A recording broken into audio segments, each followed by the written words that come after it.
Welcome back to Tavern Tales! Today, I uploaded my very first story.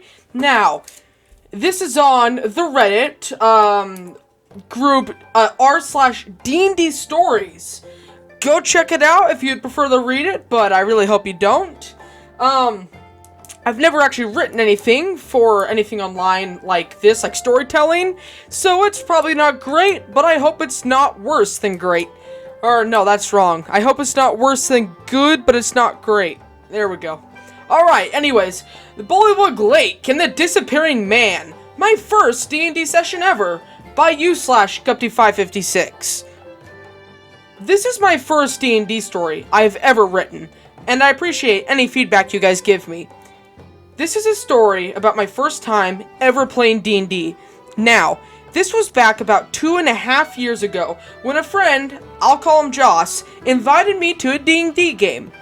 I had no idea what D&D was. Some kind of board game or something like that. But I never expected the role it would have on my life. So when I met my dungeon master, I'll just call him that, the dungeon master, he explained how the game worked and I was instantly drawn to it.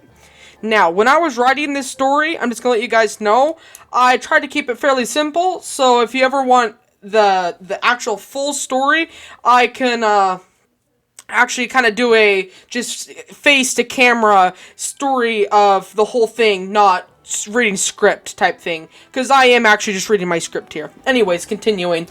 Now, I did not know there was the table at this time, and so I found out that everyone had already made characters, and not knowing what I was supposed to do, the dungeon master gave me the best that he had on him, a pre-made printout sheet of a wizard. And this single piece of paper would start my love-hate relationship with this class, and the game as a whole. Now, if I remember right, the party consisted of me, the High Elf Wizard, a human fighter, a halfling rogue, and a dragonborn fighter. The campaign began somewhere in the Forgotten Realms, although I would not find out until almost a year later, and the party began by arriving at a town. I don't remember what the town was called, but it was split up into 3 different sections. The mayor's area to the northeast, the part of the town near the massive lake with a whirlpool at its center to the north, and the tavern area a few hundred yards below that.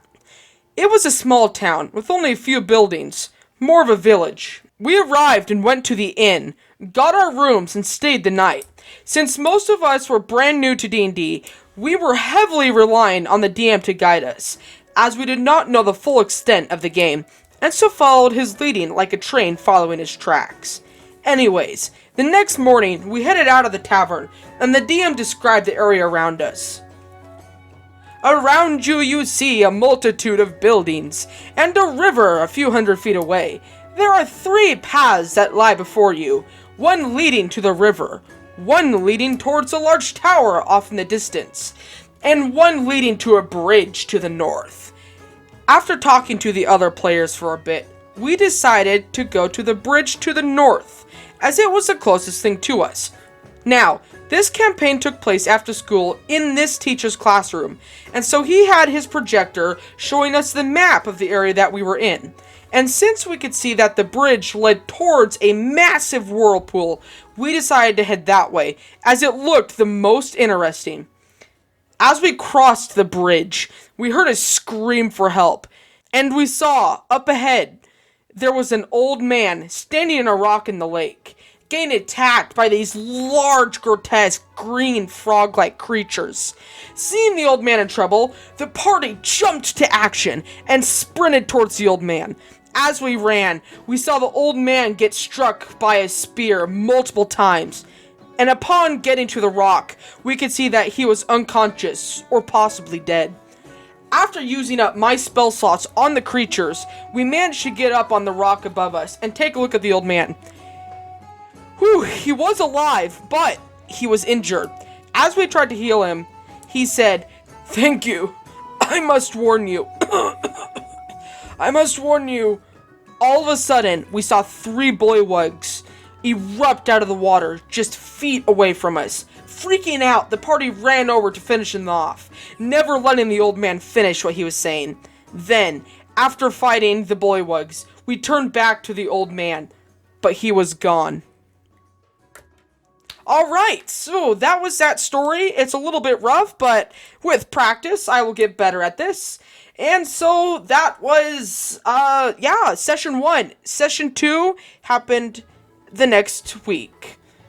Okay, so, just as a bonus, I'm gonna go find one more story that I think is good, and I'll read that afterwards.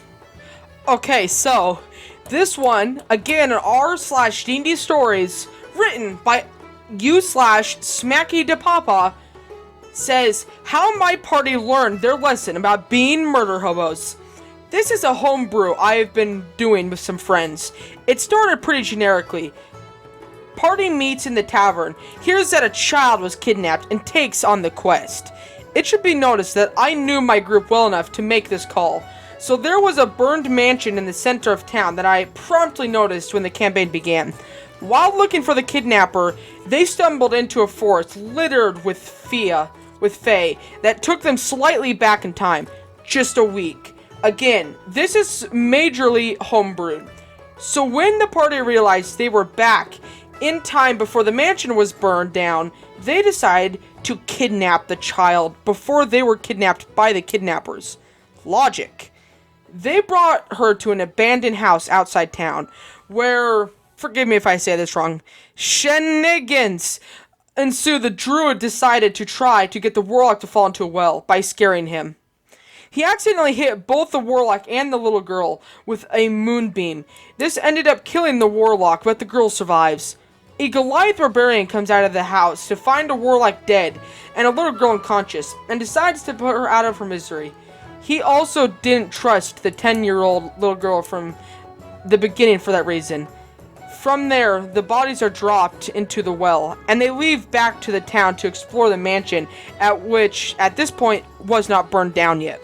Once in the mansion, the druid and Goliath get into a fight, and the Goliath ended up killing the druid and burning the mansion to hide the evidence.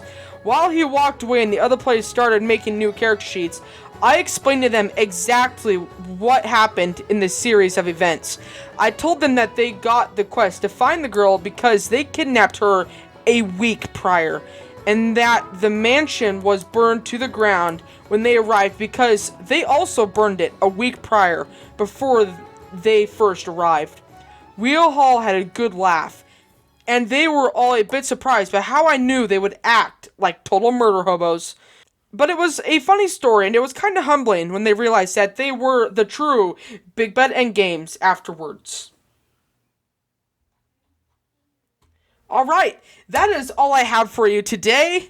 I gotta say, that was an amazing story, that last one, though. Far better than mine. But, I will be actually working on improving that one, and I will also be posting Session 2 of that campaign. Or the series of my first D&D games. And always remember, in a story, natural ones aren't always so bad.